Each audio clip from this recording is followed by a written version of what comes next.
বৃষ্টি বাদল তিনি গভীর জঙ্গলে ফলমূল আহরণে না গিয়ে পাখির বাসায় নিতে আসতেন।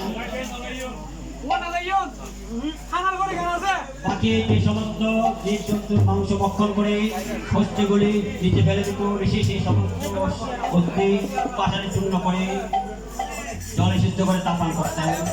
সেদিন ঋষি পাখির বাসায় নিচে এসে শিশুর কান্না শুনে চেয়ে দেখেন পরমা সুন্দরী এক নারী সদ্যজাত শিশু বসে আছে বৃক্ষের শাখায়। ঋষি তার পরিচয় জিজ্ঞাসা করলেন, রানী প্রকৃত পরিচয় গোপন করে তাকে মিথ্যা পরিচয় প্রদান করলেন। বললেন, রানীমা।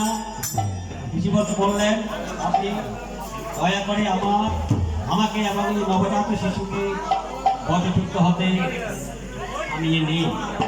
ঋষি তখন তবে সে ঋষি ডালে আসে